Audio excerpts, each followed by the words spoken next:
भजो मुरली मनोहर नंद लाला, भजो मुरली मनोहर नंद लाला, भज गिरिधर गोविंद गोपाला, भज गिरिधर गोविंद गोपाला, भजो मुरली मनोहर नंद लाला, भजो मुरली मनोहर नंद लाला, भजो गिरिधर गोविंद गोपाला, भजो गिरिधर गोविंद गोपाला। बोलिए वृंदावन बिहारी लाल की जय, जय जय श्री राधे, जय जय श्री राधे। सभी भक्तों को नव वर्ष की हार्दिक शुभकामनाएं। भगवान से प्रार्थना करेंगे कि सभी भक्तों का मन इस आने वाले नवीन वर्ष के अंदर आप सब लोग भगवत प्रेम पाने के पूर्ण अधिकारी तो हैं ही, भगवत प्रेम भी पा सकें, ऐसी हमारी कामना होगी कि सबकी इच्छा पूर्ण हो। इसलिए सभी भक्तों को अनेक अनेक शुभकामनाएं भैया। सभी को शुभकामनाएं। आपके साथ ये 30 दिन का जो उत्सव हम कर रहे हैं, आज इसका 17वां दिन आ गया। देखिए धीरे धीरे दिन एक एक कम होता जा रहा है। आपके हृदय में भगवत प्रेम की चाहना, लगन, उत्कंठा, जिज्ञासा कितनी बढ़ रही है, ये आप और हम लोग बहुत गहराई से समझने का प्रयत्न करें। गोदा जी, लक्ष्मी जी जीव का कल्याण करने के लिए संसार में स्वयं पृथ्वी से अवतरित होकर प्रत्येक जीव को भगवत प्रेम पाने का मौका बताती हैं। देखो इस संसार में कोई ऐसा पैदा नहीं हुआ, एक एक शब्द पे ध्यान दीजिएगा, इस संसार में कोई ऐसा पैदा नहीं हुआ अमीर कि अगर मन में उसके आवे कि ठाकुर जी को कोहिनूर का हीरे का हार पहना दें। पहले तो कोहिनूर का हार ही नहीं मिलेगा, वो इंग्लैंड के अंदर है। कौन आदमी है बड़े से बड़ा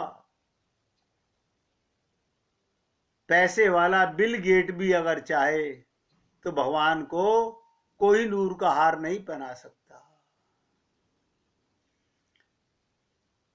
और ध्यान सुनिएगा, ठाकुर जी को संसार में घर में जब पूजा करते हैं, कोई और कोई चीज नहीं, तो पूजा में तो हम चिल्लाते हैं, अरे चंदन लेके आओ, अरे रोली लेके आओ। इसलिए हम आपसे निवेदन करते हैं, मन से, भावना से भगवान की पूजा कीजिए। भगवान को मन के भाव सबसे ज्यादा प्रिय है, लेकिन हम लोगों को आदत पड़ चुकी है, हम लोगों को आदत पड़ चुकी है कि इंद्रियों से पूजा करना, सामान से पूजा करना। मैं आपसे विशेष बात बताना चाहता हूं, भगवान को ये प्रिय नहीं है।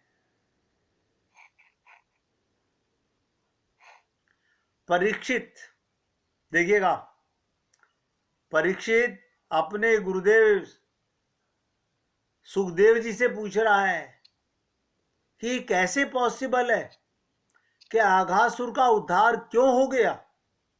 अघासुर राक्षस, परीक्षित कह रहा है, उसका उद्धार प्रभु कैसे हो गया। भागवत के 10वें स्कंद के 12वें अध्याय का 39वां श्लोक। तो सुखदेव परमहंस ने परीक्षित से क्या कहा, बहुत ध्यान से सुनेंगे। कहते हैं, अरे परीक्षित, तेरी बुद्धि कितनी मंद है। ध्यान दीजिएगा, सुखदेव परमहंस परीक्षित से कह रहे हैं कि तेरी बुद्धि कितनी मंद है कि जब मन से बनाई हुई भगवान की मूर्ति का फल भगवत प्राप्ति है, मन से बनाई हुई मूर्ति का फल भगवत प्राप्ति है, जिसे हम रोज आपसे निवेदन करते हैं। और ये बात मैं आपके सामने क्यों लाया हूं कि गोदा जी भी, लक्ष्मी जी भी जीव को यही कह रही हैं। अब हम चाहें कि फिर द्वारा से द्वापर हमारे सामने आ जाए, भगवान श्री कृष्ण हमारे सामने आ जाएं, गोपियां हमारे सामने आ जाएं, ग्वाल बाल हमारे सामने आ जाएं, यमुना हमारे सामने आ जाए, गिरिराज जी हमारे सामने आ जाएं, तो गोदा जी ये कहती हैं भावना से। क्योंकि भाव के अंदर होता क्या है, ध्यान दीजिएगा, ये भावना से पूजा क्यों करनी चाहिए, श्रेष्ठ है, क्योंकि उसमें चित्त, भाव कहां से पैदा होता है, चित्त से पैदा होता है। चित्त से पैदा हुए भाव में बुद्धि और मन का सरेंडर होता है। इसलिए भावना से की गई पूजा, भावना से की गया सुमिरन, भावना से किया गया सबसे ज्यादा कारगर साबित होता है।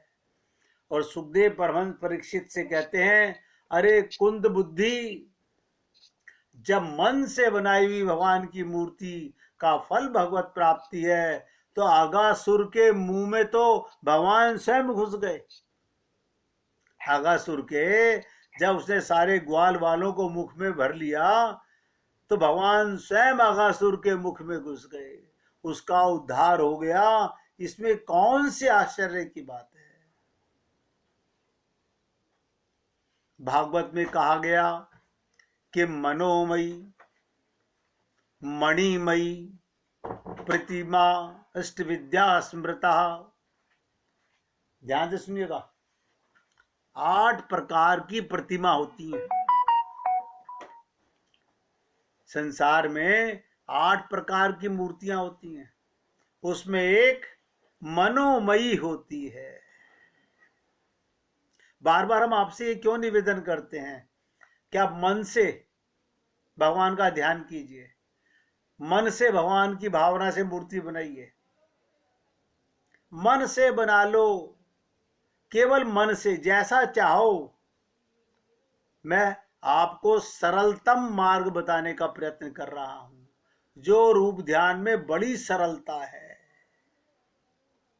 आप किसी भी मूर्ति का ध्यान पूरा का पूरा नहीं बना सकते।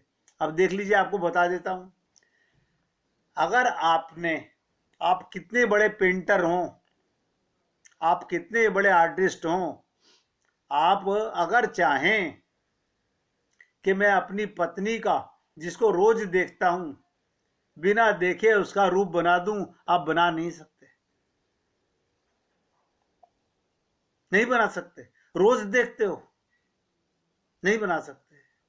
और भगवान ने अपने लिए क्या कहा, मनोमयी मूर्ति, भावना से बनाइए, जैसा आपका मन हो वैसा बना लीजिए।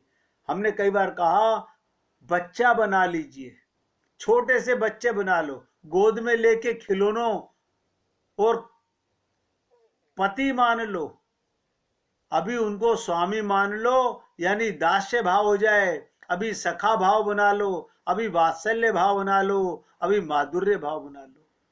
सोचिएगा, मैंने कल भी आप लोगों से निवेदन किया था, संसार में कोई ऐसा रिश्ता नहीं है जिससे आप सारे रिश्ते बना सके भगवान के साथ।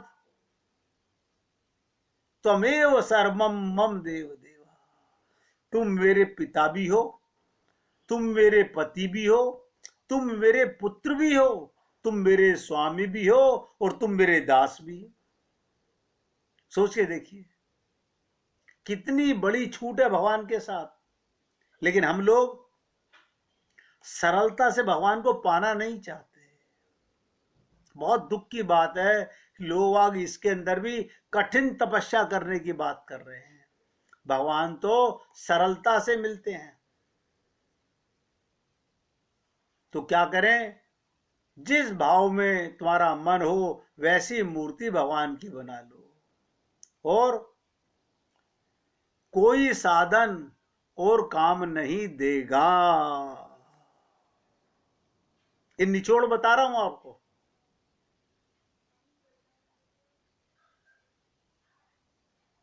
ये सन्यासी होने से, साधु बाबा बनने से, रंगे हुए कपड़े पहनने से क्या होगा?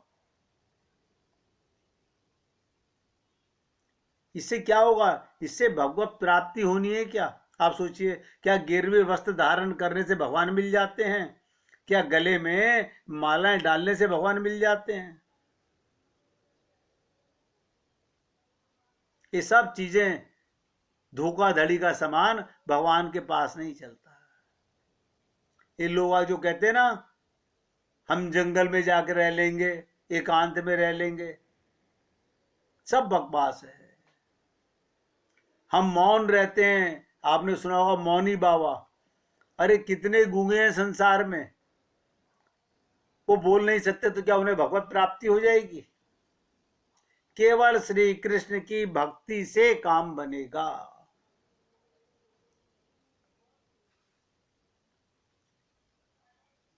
ध्यान दीजिएगा, गंगा जी नहा लें तो गोलोक मिल जाएगा। करोड़ों जीव गंगा जी में गोते लगा चुके, भागे जा रहे हैं गंगा जी नहाने। अरे गंगा जी में मछली पैदा हुई, उसी में पली, उसी में मरी, उसको वैकुंठ मिल गया क्या? कहां लिखा है?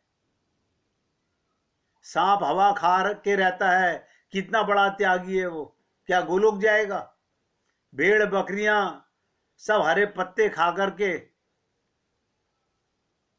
इसलिए मैं आपसे निवेदन करता हूं, वेद व्यास जी ने, ध्यान से सुनिएगा, जो बात मैं अब आपको बताने जा रहा हूं उसके ऊपर मेरा निवेदन है, एकाग्रचित्त होकर सुनिए।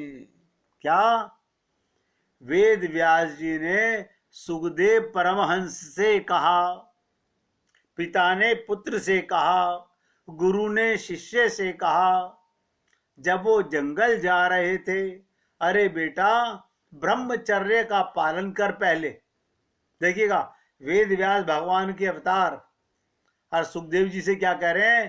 पहले ब्रह्मचर्य का पालन कर, फिर गृहस्थ का पालन कर, फिर वानप्रस्थ का पालन कर, फिर सन्यास का, फिर ब्रह्मचर्य का पालन कर।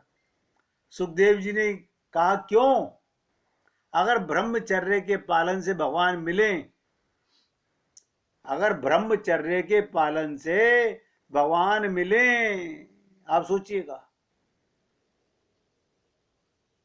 साफ साफ पूछ रहे हैं, क्या ब्रह्मचर्य के पालन से भगवान मिलते हैं?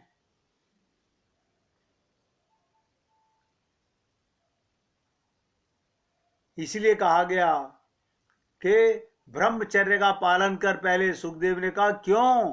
अगर ब्रह्मचर्य के पालन से भगवान मिल जाए तो जितने संसार में ब्रह्मचारी हैं सबको भगवान मिल गए।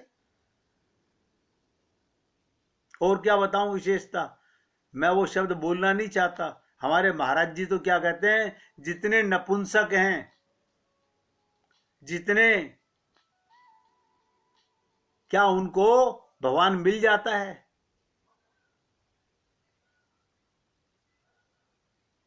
बार बार सोचिए।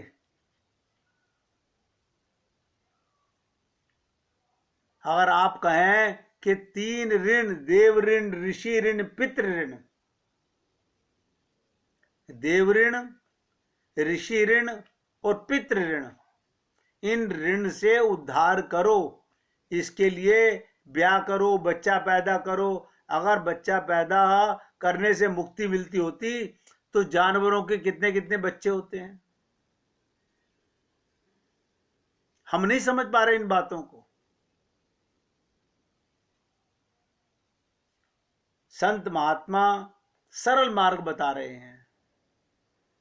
असली चीज, पुकारो रोके गोविंद राधे, न भूलो मन पल छीन आधे।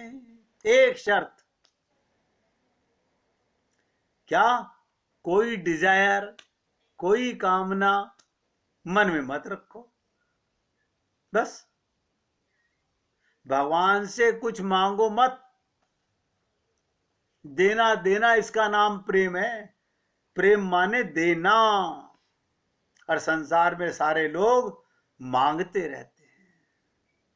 लेना लेना, इसका नाम कामना, इसका नाम स्वार्थ। बार बार सोचो, लेना स्वार्थ है, देना प्रेम है। इसलिए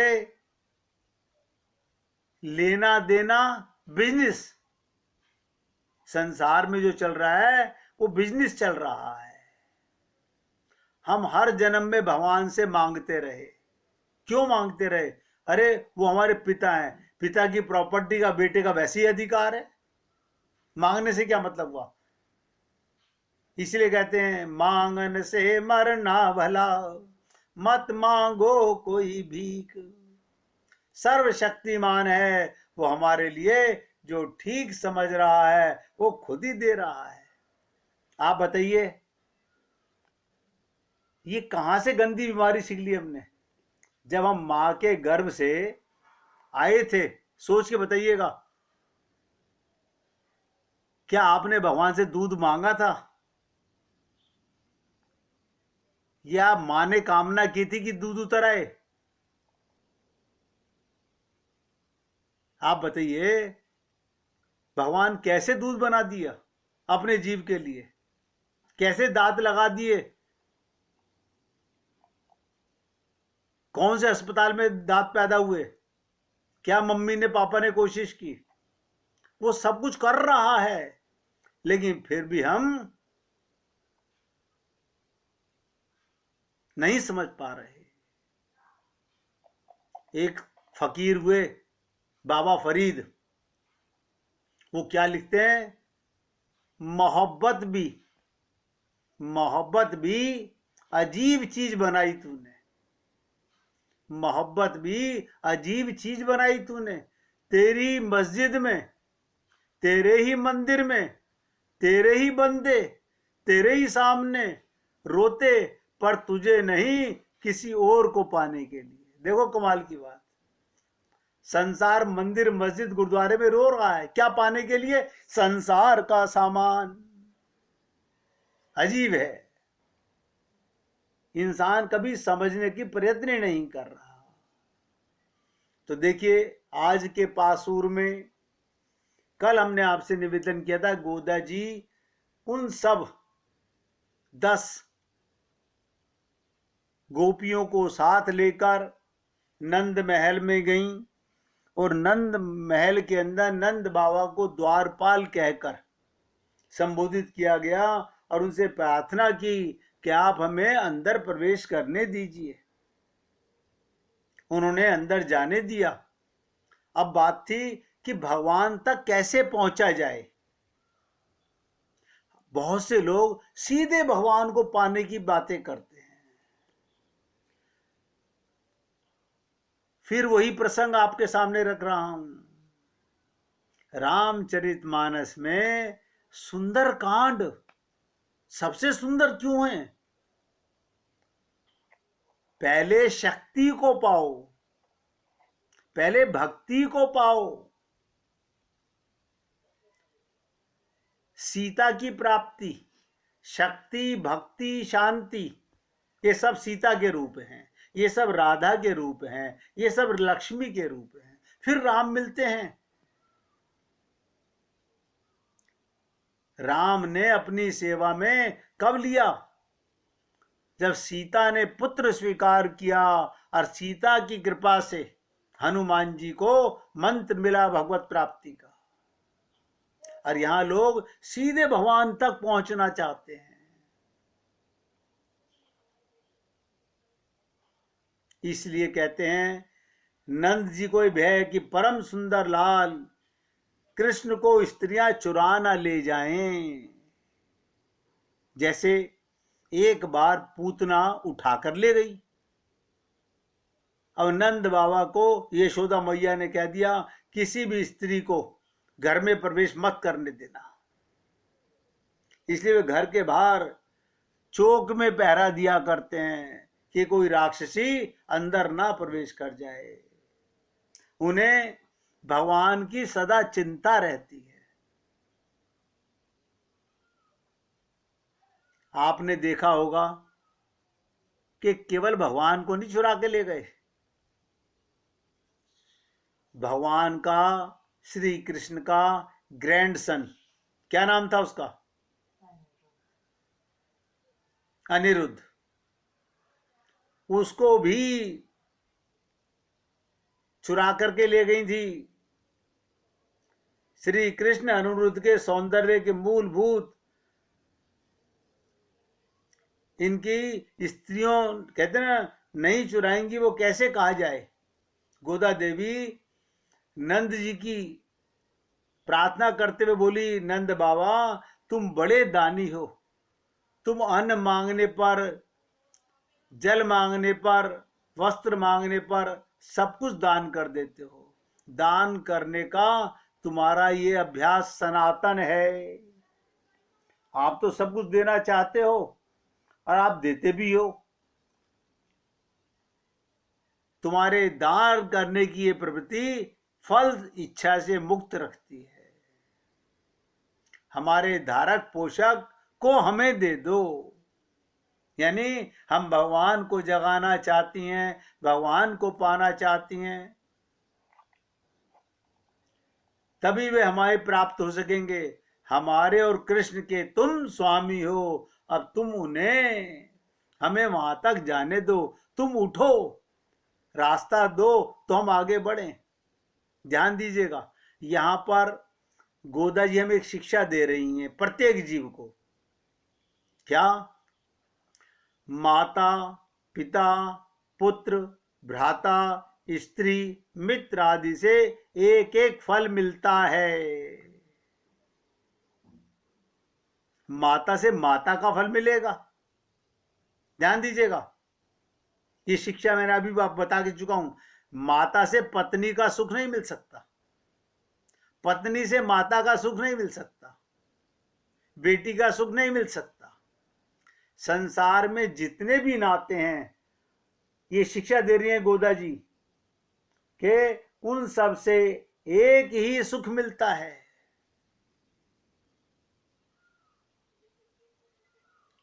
लेकिन भगवान श्री कृष्ण से जीव को सभी प्रकार के फलों की प्राप्ति होती है।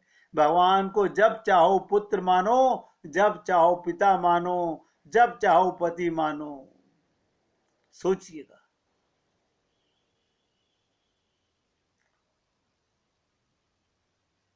षटकोप स्वामी बहुत बड़े आचार्य हुए हैं, सूरी हुए हैं। इस कथन के अनुसार अन्न, जल, वस्त्र, तांबूल सब श्री कृष्ण ही हैं। वो सब कुछ सेवन करते थे तो भगवान ही मान करके करते थे। जलम ब्रहेति, अन्नम ब्रह्मेति, वस्त्रम ब्रह्मेति, सब कुछ भगवान है। और इसमें इतना बड़ा संकल्प कैसे किया? क्योंकि उन्होंने सुना हुआ था कि भगवान श्री कृष्ण गीता में कहते हैं वासुदेव सर्वम, मैं ही तो सब कुछ बना हुआ हूं। अब आप और हम लोग रोज भोजन करते हैं, कभी ये भाव आता है कि प्रभु आप मेरा पेट भरने के लिए अपने पुत्र का, जीव का कल्याण करने के लिए आप अन्न बन जाते हो, आप फल बन जाते हो, आप जल बन जाते हो। अभी बता के चुका हूं कि मां के स्तनों से दूध बन के निकल आते हो। इससे बड़ा रक्षक कौन होगा संसार में। ये गोदा जी हमें शिक्षा दे रही हैं। तो 1 मिनट गोदा जी को हृदय से याद कीजिए और